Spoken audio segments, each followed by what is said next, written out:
Hello, dear viewer, and welcome to another episode of the Catholic League Forum. I'm Mike McDonald, Director of Communications at the Catholic League, and joining me today is President of the Catholic League, Bill Donohue. Bill, another very busy week. Explosive week. Explosive week, yes. A lot of big topics we want to touch on today. We started this week with a very good little thought piece you threw out there that really looks at this sort of religion, the left making a religion of climate change. And this all started, Rasmussen had a poll out recently on it. Most Americans think that the climate change people aren't really so much interested in the science, they're more interested in power, and you really tore into that. Can you give us a little overview of your argument? Well, I want to give a credit to Vivek Ramaswamy, who, by the way, is in the Disney movie. More about that here in just a minute. He's a bright guy, a Hindu guy, 37 years of age, financial wizard, and he went to Catholic high schools, by the way. And anyhow, he said that, listen, these climate control people, they're not interested in climate control. They don't care about anything. They're only concerned about power and control.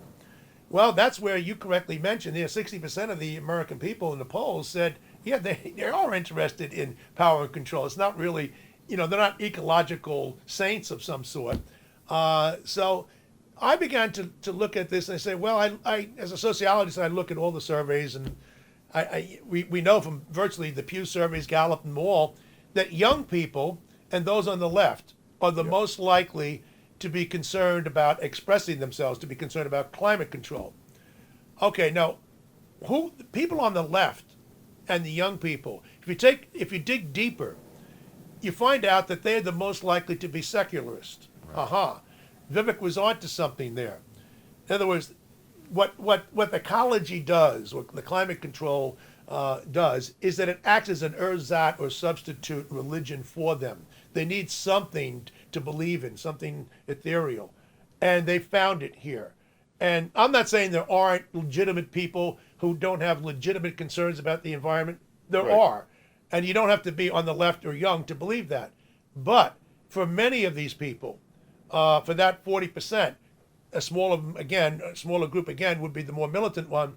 Yeah, it does function as a religion. So I don't need lectures from the Greta Thunbergs of the world, who, by the way, she said, where's she from, Norway, right? Sweden. Sweden. She said that the world was going to end here about a week ago. Yeah. Why would they even bring her back? Why would they bring her back? She's been discredited already, this little girl. Yeah. Okay. Yeah, and Bill, I just want to touch on a couple of things you said in there. I think they're very important. We get a lot of love notes here, and we just got one from this one guy. It's like, well, what about Pope Francis? He's on the issue, and I think Pope Francis is, he's a little bit more pro whale than I am, probably a little bit more than you are. Right. But again, his focus is on stewardship, like you're talking about. That there are legitimate concerns. And, sure. I like hunting. I like fishing. Like those are good times for me. And you want to protect the environment so you can enjoy the environment. There are people like that.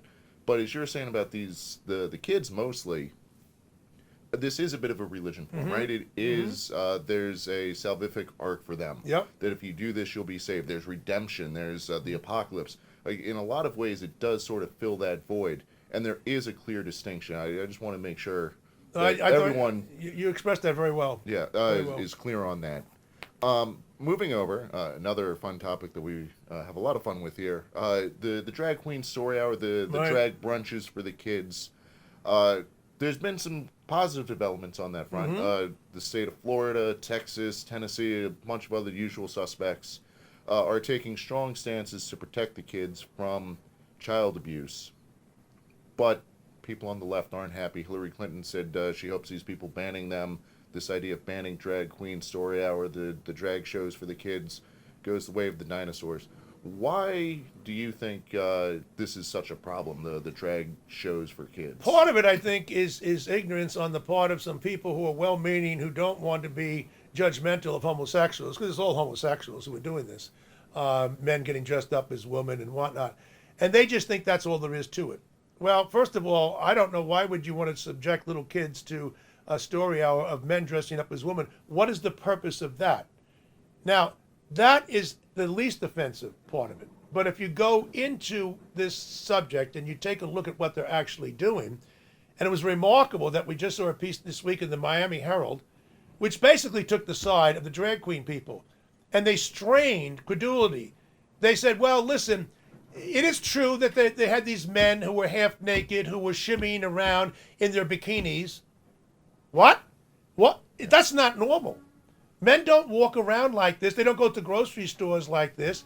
What? And they said, well, they didn't show their genitals. And now we're supposed to clap and say, wow. In other words, you think so little of these men who are engaged in this kind of perversion. And this is of course, the appetite. It feeds the appetite of every pedophile to see these little kids that you could get to. It's really astounding to me. This is child abuse. When you take these guys in there and they sing, I won't even repeat it here. You can get away with anything anymore in this country with the words. Go to our website and you'll read it. I'm not exaggerating. Read the lyrics of Rudolph the Red-Nosed Reindeer that they made vulgar, that they sing to children. You tell me if that's normal. These people are either ill or they're evil. It's one or the other. All right? This is not just fun little entertainment.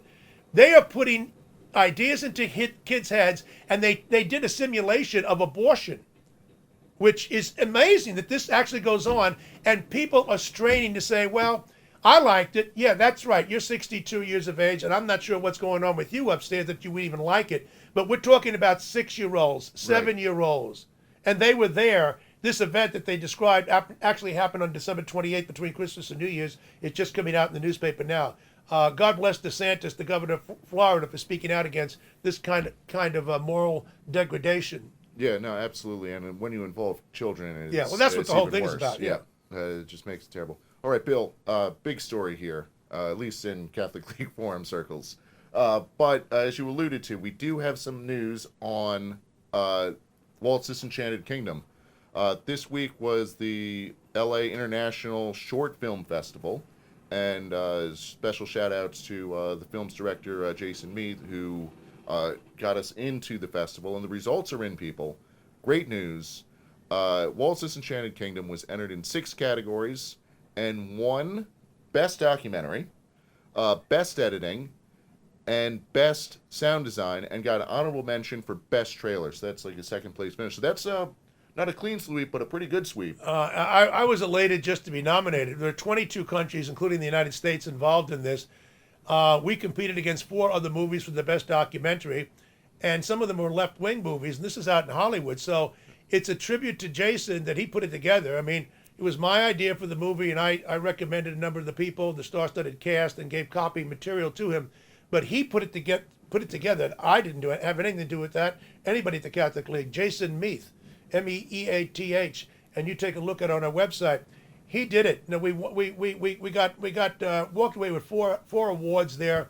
The LA Film Festival, the international one, Best Documentary. I mean, now we're also involved in many other places and other film festivals, and the movie is doing unbelievable box office smashing results on Amazon Prime. We're doubling and tripling the number of people who see it every single week, and it's also available on YouTube and Google and Front Page and Catholic League. It's all over the place. You can get it from us for free. But it's a smashing success. Walt's Disenchanted Kingdom, a Catholic League production. Jason and I are the executive producers, and I'm just so happy that this is getting such wide distribution, therefore changing the minds, hopefully, of millions and millions of Americans. So tell everybody about it, because this is going to be around for some time yet. Yeah. So, dear viewers, Bill was mentioning, you can find it here wherever you're watching. If you're watching this on Rumble or YouTube, the full movie is on the channel here, so you can watch there. As Bill mentioned, it's up on our website page, Amazon, SalemNow.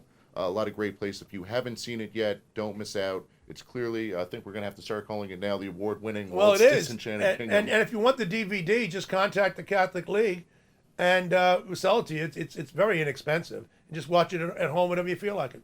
Yeah, so absolutely, dear viewer, do check that out. Also, do check out our website, CatholicLeague.org. As Bill was mentioning in our previous story, we got some extra details if you want to go there. We got a couple of other big stories going on this week as well that you should probably take a look at as well. So that's CatholicLeague.org. We'll have a link in the description below. And as always, if you could give this video a like and subscribe, that would greatly help us get the numbers out. And while you're at CatholicLeague.org, sorry, dear viewer, while you're there, do consider signing up for our emails and signing up to become a member of the Catholic League so you can be part of the great successes we're having here. Thanks for watching. Thanks, Bill. Thank you.